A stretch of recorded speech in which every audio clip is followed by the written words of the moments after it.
আমার কাছে পৃথিবীর সবথেকে বেকার জিনিসের লিস্ট আছে যেগুলো বড় লোকরা কিনেছে। এইসব স্মার্ট ফাইন্যান্সিয়াল ডিসিশন। না, এরকমটা নয়। এই লোকটা কলার উপরে $1,00,000 খরচা করেছে। এই লোকটা একটা বড় ডাইনোমেক্স স্যুট কিনেছে, আর এই লোকটা এর উপরে $100 মিলিয়ন খরচা করেছে। আমি তো জানিও না এটা কি জিনিস। শুরু করা যাক এই $1,000 বরফের টুকরোটা দিয়ে। এখানে আইডিয়াটা এটা যে Maximally chill and minimally dilute. Jimmy, আমি নিজেকে ম্যাক্সিমালি চিল ভাবি। বরফের এই টুকরোটা 15 থেকে 20 মিনিট থাকবে, আর স্পিরিটের দারুণ টেস্ট এনজয় করার জন্য আপনার হাতে অনেক সময় থাকবে। চলো ম্যাথ করা যাক। বরফের মূল্য $1,000, আর এটা 15 থেকে 20 মিনিট টিকবে, মানে $30 প্রতি মিনিট। স্মেল নেই, টেস্টও নেই। হ্যাঁ, ওটা ফ্রোজেন ওয়াটার। যদি আমাদের কাছে ড্রিঙ্কে 15 থেকে 20 মিনিট ঠান্ডা রাখবার কোনো উপায় থাকতো। ওটাকে ফ্রিজে রেখে দাও। 2 চেঞ্জ কি করছো তুমি? না, ওর কাছে 7 চেন আছে। হ্যাঁ, ওকে রিব্র্যান্ড করতে হবে। পরেরটা, আমাদের কাছে লুই ভিটনের $30,000 এরোপ্লেন ব্যাগ আছে। এটা প্র্যাকটিক্যাল কি করে? যদি এটাকে কেউ চুরি করে নেয় তাহলে হাইজ্যাক বলতে পারি? ইওর অনার, এটা চুরি ছিল না, আমরা শুধু হাইজ্যাক করেছিলাম। এটা আমি বুঝতেই পারছি না। $30,000 জন্য এই জিনিসটা ওরা দরকার। তুমি একদম ঠিকই বলেছো। যদি এই কোচে ইঞ্জিন থাকে তাহলে এটা উঠতেই পারে, তাহলে বুঝতে পারতাম। এটা $50,000 হাভার গলফ কার্ট। এটা আবার কি? এটা তো শুধু ও Oh! মাই গড। প্রথমে ভাবলাম এর মধ্যে এমন কি আছে। একটু মজা হয়ে যাক, চলো জলের ওপর দিয়ে যাই। ও আরে বাপ রে। বাহ, আমাকে 1 মিনিট দাও বোঝবার জন্য। হয়তো সবাই ঠিকই বলে, গলফিং করতে খুবই মজা আসে। এটাই সঠিক সময় যে তুমি বলতে পারো বুড়ো হোয়াইট লোকেরা সঠিক বলে, আর তুমি ভুল হবে না। আমার মনে হয় না এই জিনিসটাকে আমাদের লিস্টের মধ্যে রাখা উচিত। আমরা এটাকে smart things rich people broad ভিডিওতে দিয়ে ভিডিও দেব। তাড়াতাড়ি আসবে। ও, এটা ড্রিফট করতে করতে আসছে। এটা দুর্দান্ত। আমার এটা চাই। আর এটা হয়তো গলফ কোর্সের এই, জন্য ভালো। যেই এটা বানিয়ে থাকুক আমাকে টুইট করো এক্ষুনি, আর আমাকে একটা দিয়ে দাও। এটা $75,000 পোষ্য টাইগার, যার দাম এই ঘরটার থেকে অনেকটা কম যেখানে আমরা এখন রয়েছি। তাই টাইগার পুষতে চাইবে নাকি এই রুমের মধ্যে এক রাত্রি কাটাতে চাইবে? আমি টাইগারকে ভয় পাই। ও মাই গড, মাইক টাইসন এমনই একজন লোক যার কাছে পোষ্য টাইগার আছে। 1 মিনিটও দেখছে ও আপনার শরীরের যে কোনো অংশ খেয়ে নিতে পারে। তারপর 20 মিনিট বাদে ও আসবে, আপনাকে চাটবে। আপনাকে খুব সাবধানে থাকতে হবে। তোমাকে সাবধান থাকতে হবে। ওটা একটা tiger. Tiger tiger Mike Tyson, তোমাকে সাবধান থাকতে মাইক হবে। টাইসন একমাত্র লোক যে টাইগারকে বুঝতে পারছো তো, ওর আসল জায়গা দেখাতে পারে। টাইগার যদি রেগে যায় তাহলে টাইসনের পাঁচ পড়বে 1, 2। এবার আমরা সেই সমস্ত জিনিসের কথা বলবো যার দাম এই হোটেলের এক রাতের থেকে বেশি। আর এবার আমরা শুরু করব $1,20,000 ইজিপশিয়ান ফিশ ট্যাঙ্ক দিয়ে। ও তুমি তো একদম ওর মতনই আওয়াজ করবে। সত্যি আমি এটা প্রথমবার দেখছি। আরে শ্যাক কি এটাকে কিনে নিয়েছে? হ্যাঁ, এটা এই ট্যাঙ্কের জন্য খুবই বড় ফিশ। ঠিক বলেছো, এই ট্যাঙ্কটা মাছের জন্য ছোট লাগছে। যেন ফিশ ট্যাঙ্কের 1/5 পার্ট। মাছের কাছে ঘোরার জন্য শুধু 2 ফুট জায়গা আছে। না না, ওর কাছে দুটো পা নেই, ওটা ফিন। আমি সত্যি বলছি, এই রুমের বদলে ওই ফিশ ট্যাঙ্কটা কিনতে আমি বেশি পছন্দ করব। কোনো খারাপ চুক্তি নয়। যদি মাছ ভালোবাসো তো তাহলে $1,20,000 দিতে কিন্তু হবে। তোমার ফিশকে ভালোবাসতে হবে, আর ইজিপ্টকে। আর $1,20,000 থাকতে হবে। Diamond Hot Wheels, Hot Wheels. এর মূল্য তুমি $1,40,000। জানো এটা আমার জন্য কতটা ইম্পর্টেন্ট? শুক্রবারে এই হিরে দিয়ে ভর্তি 18 ক্যারেট সোনার এই হট হুইল কারের ওপেনিং করা হয়েছিল। কিরকম হবে যদি আমরা ওটা কিনে নিই আর ক্রিসের ছেলের টাকারকে ওটা দিয়ে দিই? কিন্তু আমরা বলবো না ওটা $1,40,000। আর তারপর এক সপ্তাহ পরে আমরা ক্রিসকে বলবো যে টাকার $1,40,000 কারের সাথে খেলছে। টাকার এমন একটা গাড়ি নিয়ে খেলছে যে তার দাম ক্রিসের আসল গাড়ির থেকেও বেশি।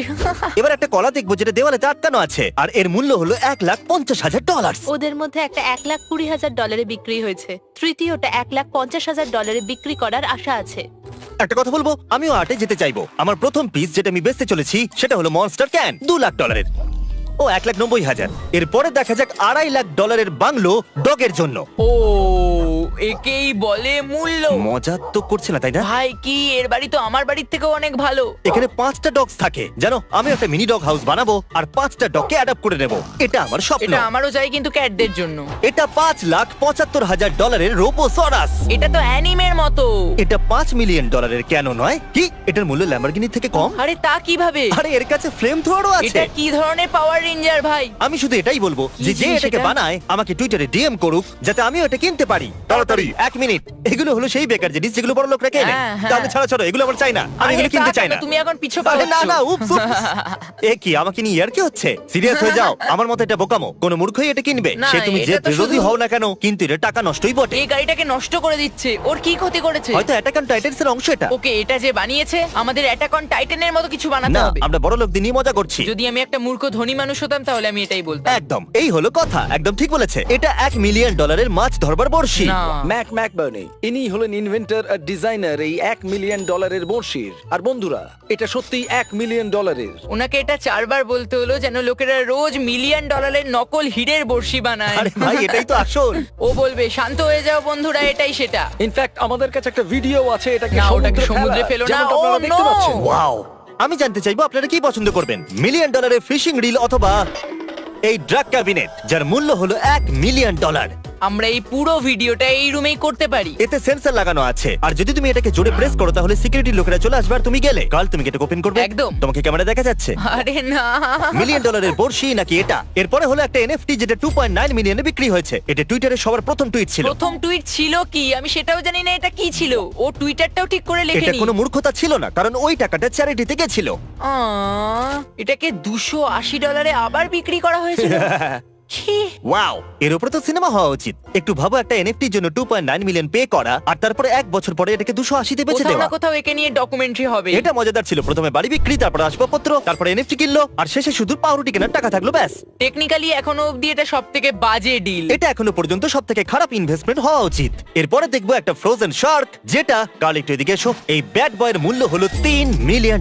এটা তো একটা রিয়েল শার্ক। এই শার্কটা এখানে কবে থেকে আসলে আছে? দুটো আসল শার্ক আছে।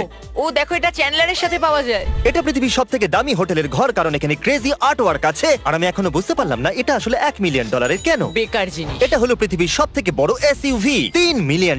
অলরাইট ম্যাড ম্যাক্স, এটা ও কি? মাই গড! আচ্ছা, এই এক্সট্রা টায়ারগুলো এই জন্য আছে যাতে বাকি 10টা টায়ার পাংচার হয়ে গেলে এগুলো ইউজ করা যায়। ওগুলো শো পিস। ওয়াও! সামনের অংশটা কিসের জন্য?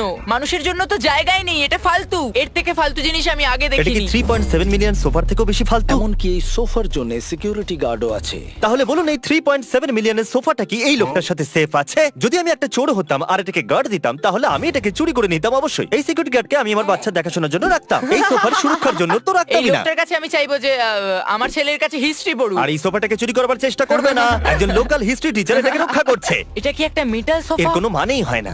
এখন এটা এত ভ্যালুয়েবল যে এটাতে বসার কোনো অনুমতিও নেই। কি? একটা সোফা যেখানে আপনি বসতেই পারবেন না। তাহলে এটা কেনার অর্থ কি? তাহলে তোমার $30,000 পোকেমন ব্লাস্ট টয়েস কার্ড কেনার অর্থ কি? আমি জানি না। চেকমেট। আমার দেখতে ভালো লাগে। ওদেরও সোফা দেখতে ভালো লাগে। এটা অদ্ভুত। এটা হলো পৃথিবীর সবথেকে দামি বাথরুম, $4.8 মিলিয়ন। চলো, কেউ তো বাথরুমের গুরুত্বটা বোঝে। এগুলো কি গোল্ড? অফ কোর্স, Gold এর trash can? হ্যাঁ, কাম অন। সত্যি $4.8 মিলিয়ন বাথরুম আর এই ফালতু হ্যান্ড ড্রায়ার? আরে এক মিনিট। অ্যাসোসিয়েটেড প্রেস আসলে এটা কেন করলো? এরকম কি করে করতে পারে? জানি না, কিন্তু এই লোকটা হয়তো প্রমোশন পেয়েছে। এটা $15 মিলিয়ন একটা প্রাইভেট জু। সত্যি কথা বলতে জু এর জন্য $15 মিলিয়ন ঠিকই আছে। ওকে, ওখানে জিরাফও আছে। ওকে, এটা দুর্দান্ত। এক মিনিট, ওখানে ব্রাউন বিয়ার আর জিরাফ একসঙ্গে বসে আছে। এই জায়গাটা অনেক বেশি কুল। এক মিনিট, কি?